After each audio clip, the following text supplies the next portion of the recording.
आगे इसमें लिखा है कि we piled into the car, कि उसके बाद फिर हम कार में ढेर हो गए। With just the cloth on our back, उन्हीं कपड़ों में जो कपड़े हमने उस दिन पहने हुए थे। And a few of the firemen's blankets, और साथ साथ वे कुछ कंबल जो कि हमें अग्नि कर्मचारियों ने दिए हुए थे। And made out our way to my grandparents house, और हम उसके बाद अपने दादा दादी के घर चले गए टू स्पेंड द नाइट, उस रात को समय बिताने के लिए, यानी कि उस रात को बिताने के लिए हम वहाँ से कार में बैठ करके और उन्हीं कपड़ों को पहन करके जिनको हम पहने हुए थे, और साथ साथ जो अग्निशमन कर्मचारी ने हमें कुछ कंबल दिए थे हमें आग से बचाने के लिए, हमें कंबल में लपेट करके कार में बैठाया था, उनके साथ ही हम दादा दादी के घर में चले गए उस रात को रुकने के लिए, समय बिताने के लिए। आगे इसमें लिखा है द नेक्स्ट डे मंडे, यानी कि अगला दिन जो था वो मंडे का था। आई वेंट टू स्कूल, मैं स्कूल गया। When the fire broke out, जब आग लगी थी, I was still wearing the dress, कि मैं अभी भी वही ड्रेस पहने हुआ था कि जब आग लगी थी उस समय जो ड्रेस मैंने पहनी हुई थी वही ड्रेस में पहने हुआ था। I had want to church, और जो कि उस समय मैंने जो ड्रेस पहनी थी वो चर्च जाने के लिए पहनी हुई थी। दैट मॉर्निंग, उस सुबह। But I had no shoes, लेकिन मेरे पास जूते नहीं थे, मैं जूते पहने हुए नहीं था। I had kicked them off when I was doing my homework, और अब यहाँ पर लेखक को याद आता है कि जब वो घर में बैठा हुआ डाइनिंग टेबल पर अपना होमवर्क कर रहा था तो वहाँ पर बैठे हुए उसने अपने जूतों को पैरों से किक किया और उनको किसी कोने में डाल दिया। तो यहाँ पर लेखक इस समय याद करते हैं कि I had kicked them off when I was doing my homework, they became yet another casualty of the fire, वे भी उस आग में जलकर राख हो गए थे, वो भी उस आग में पूरी तरीके से जल गए थे। सो इसलिए I had to borrow some tennis shoes from my aunt, इसलिए मुझे अपनी आंटी से टेनिस जो शूज़ होते हैं, टेनिस के जो जूते होते हैं वे उधार लेने पड़े।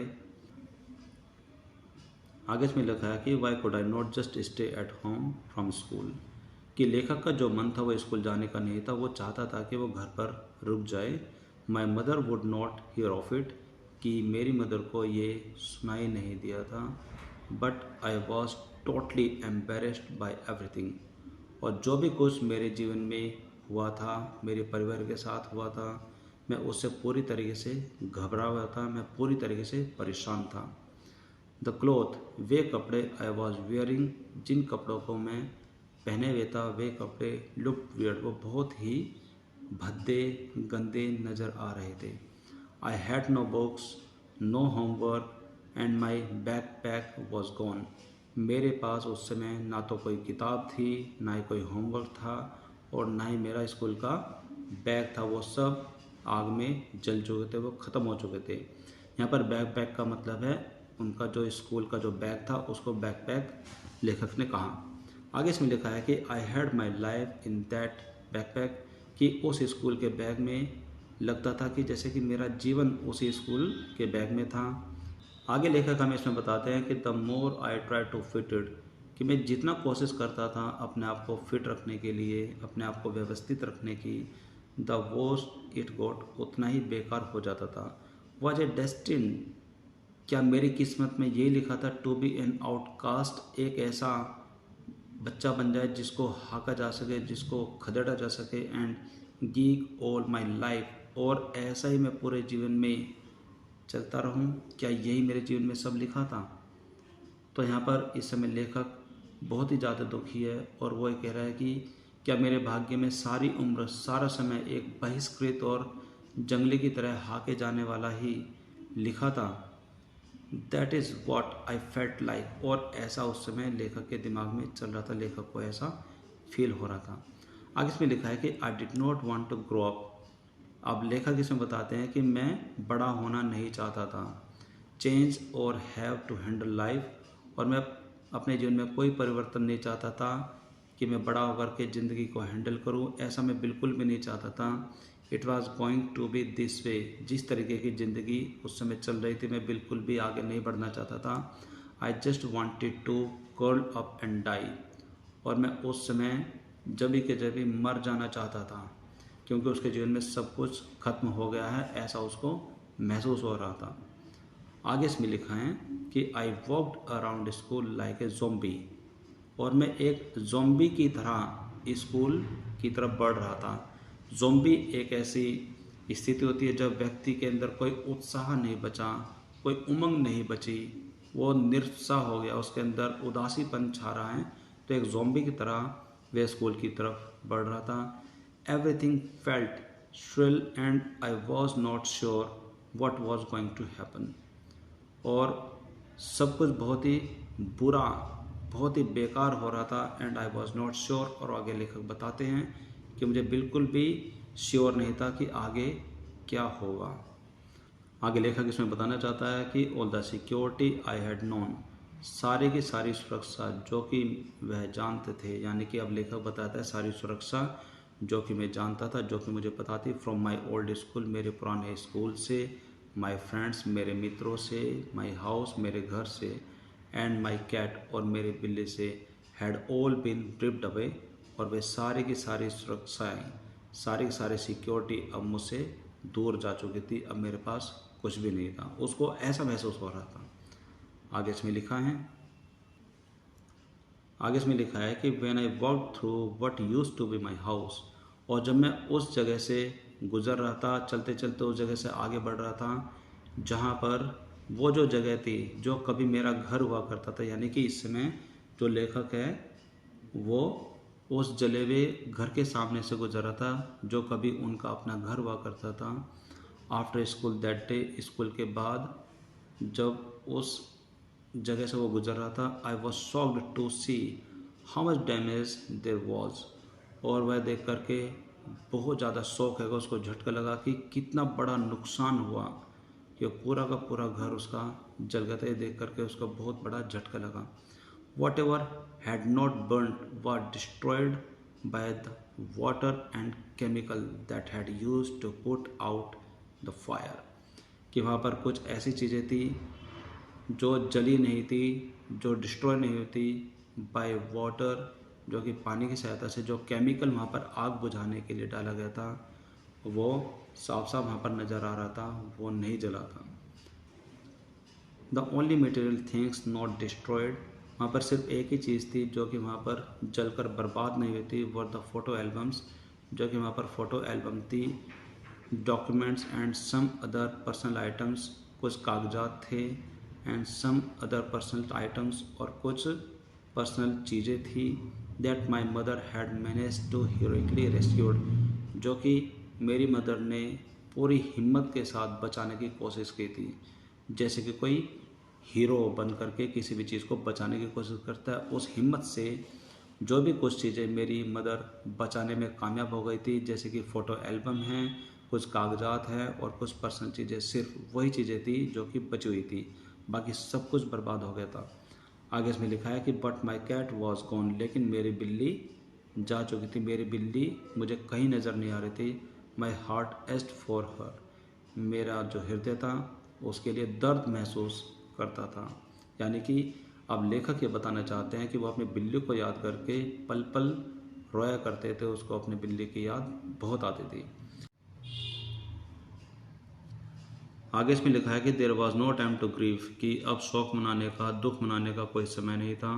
My mother rushed me out of the house, मेरी मदर ने मुझे खींच करके घर से बाहर निकाला, क्योंकि मैं उस समय अपने आग से ध्वस्त हुए घर को देख रहा था और मन में बहुत ज़्यादा दुख था। तो उस समय मेरी मदर ने मुझे खींच करके बाहर निकाला। We would have to find a place to live, हमारे पास कोई घर ना होने की वजह से हमें कोई ना कोई घर किराए पर भी लेना था। And I would have to go buy some clothes for school, और मुझे स्कूल जाने के लिए कुछ कपड़े भी खरीदने थे।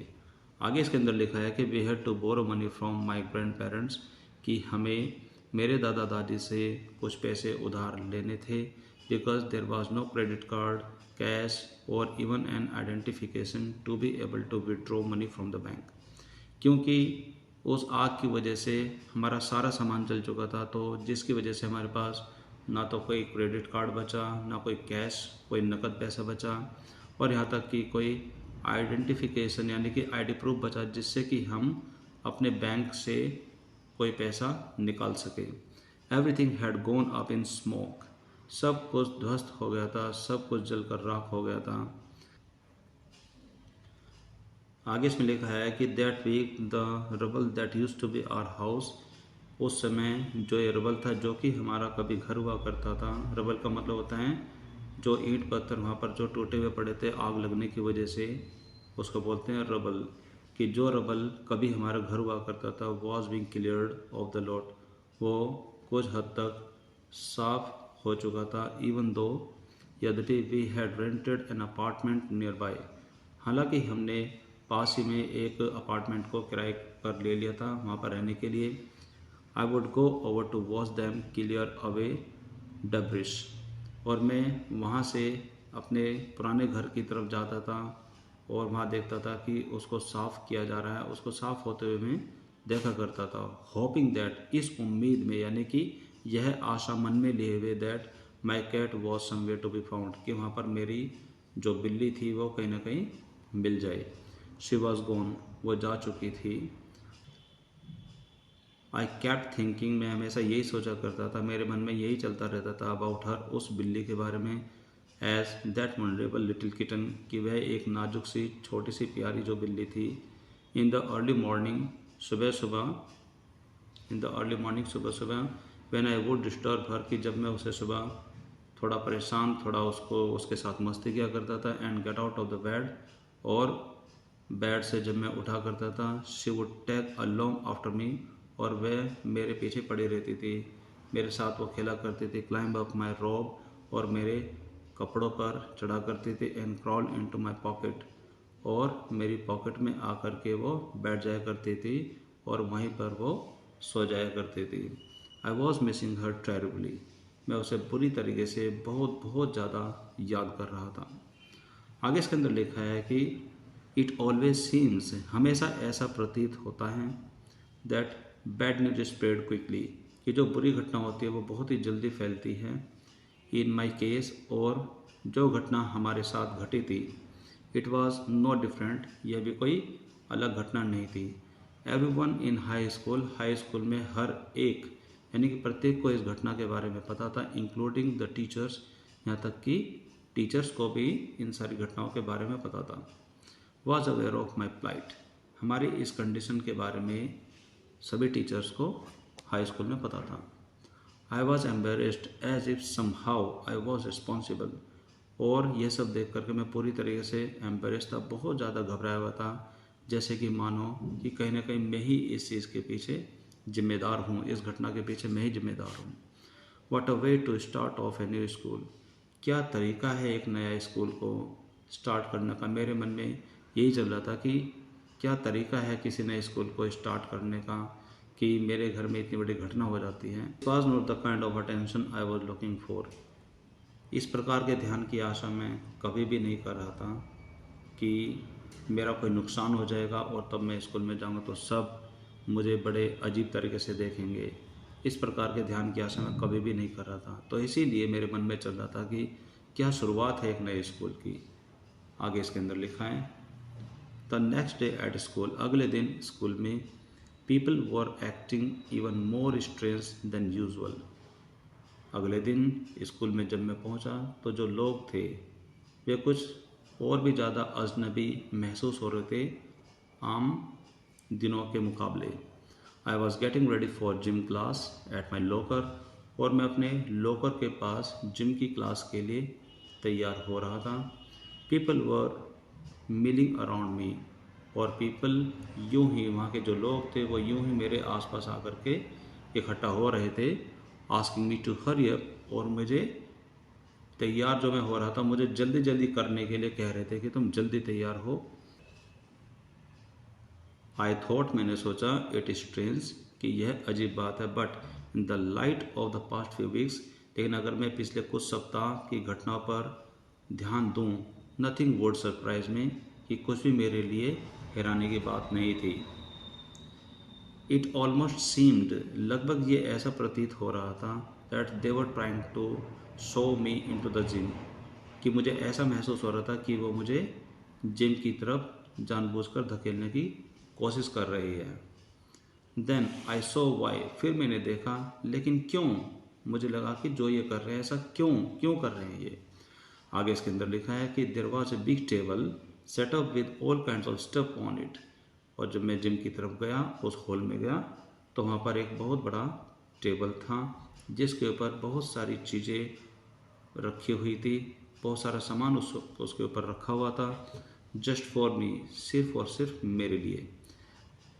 They had taken up all the collection and bought me school surprise, कि उन सब ने मिल करके कुछ वस्तुएं खरीद करके उस टेबल पर खरीद करके रखी थी, जो कि स्कूल में प्रयोग होने वाली बहुत सारी वस्तुएं थी, जैसे कि notebook and all kind of different clothes, और बहुत अलग अलग प्रकार के कुछ कपड़े थे, jeans, tops, sweat suit.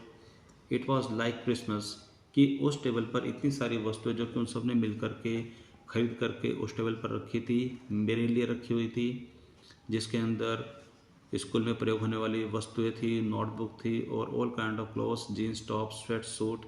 It was like a Christmas, यह किसी त्यौहार से कम नहीं था, महसूस हो रहा था कि जैसे कि कोई क्रिसमस हो। I was overcome by emotions, और ये सब देख करके मैं बहुत भावुक हो गया और मैं भावना से भर गया, मैं बहुत इमोशनल हो गया।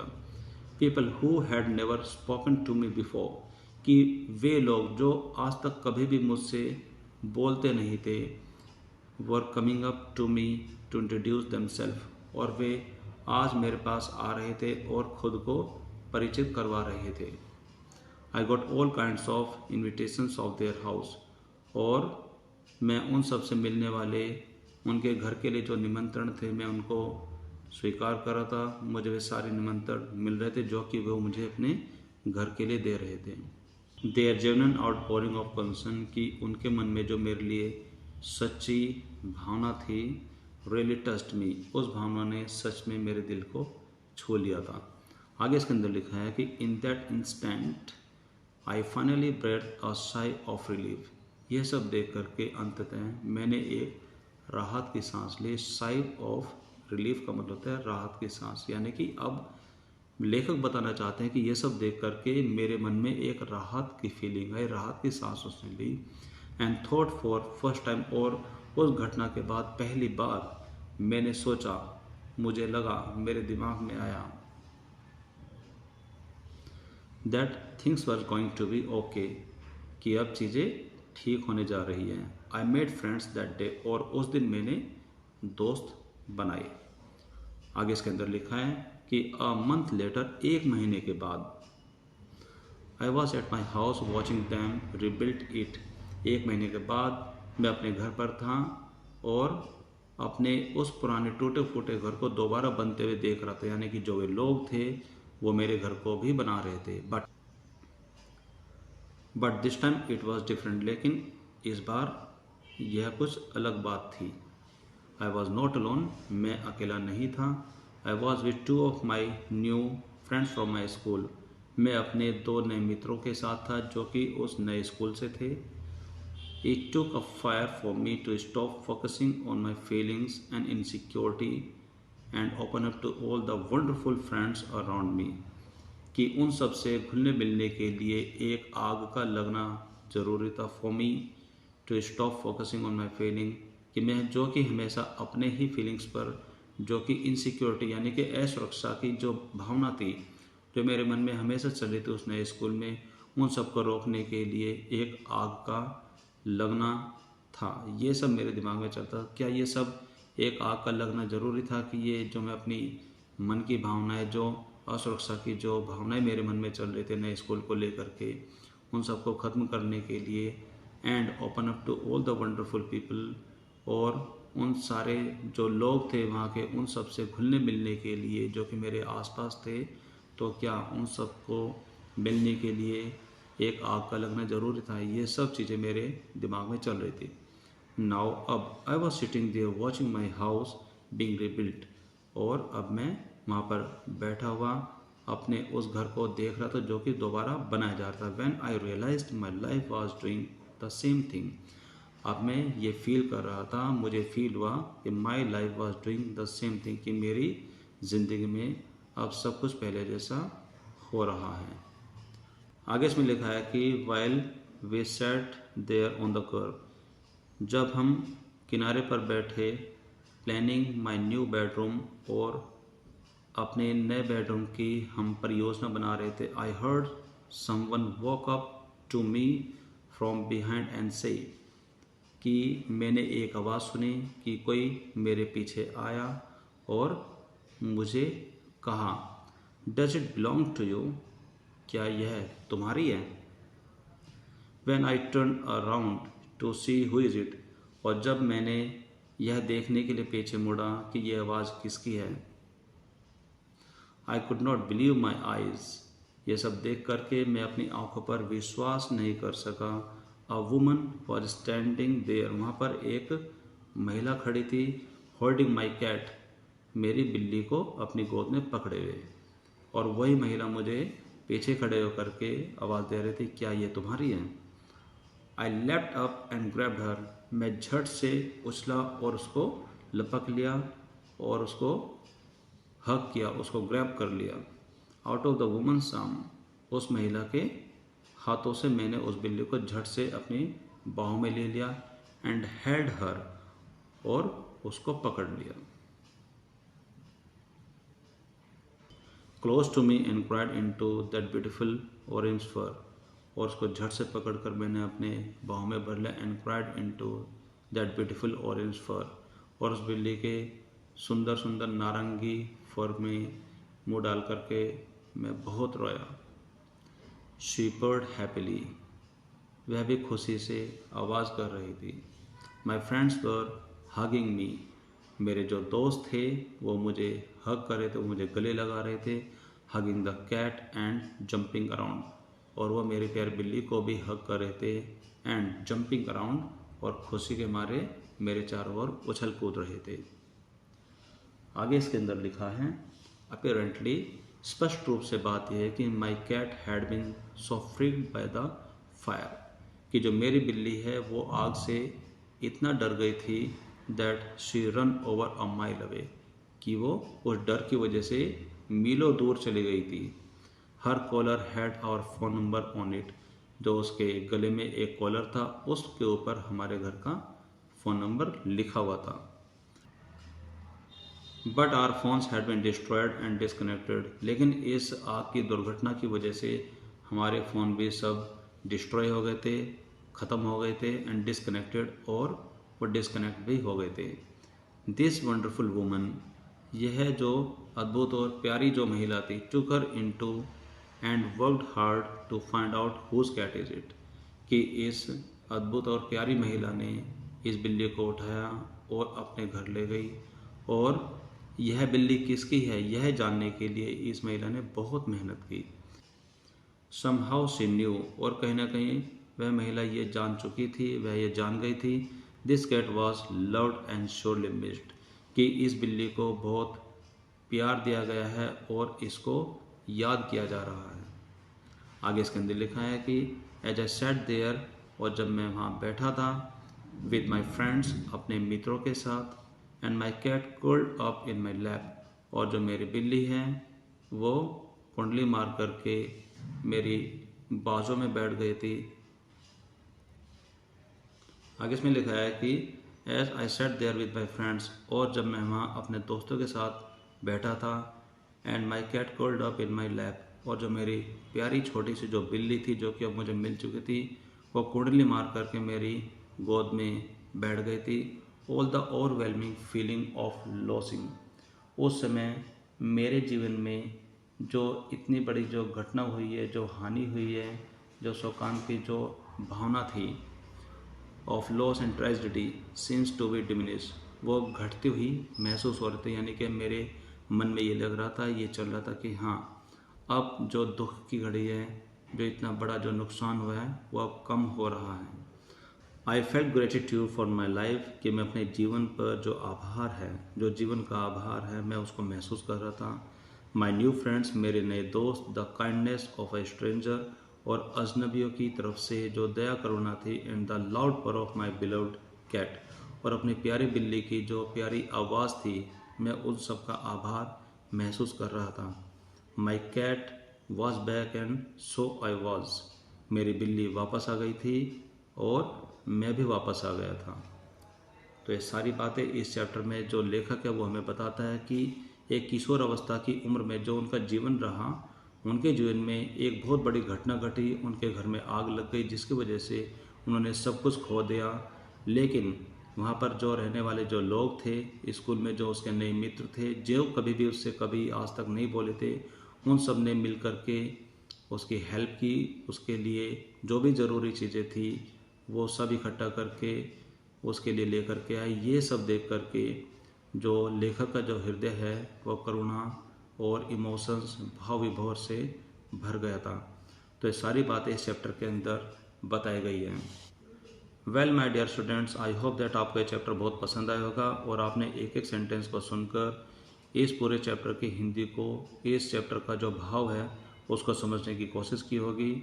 तो आज की क्लास में सिर्फ इतना ही। अब हम मिलेंगे हमारी अगली क्लास में। This is all for now for today's class. Now we will meet in the next class. Till then take care, bye bye, have a nice day.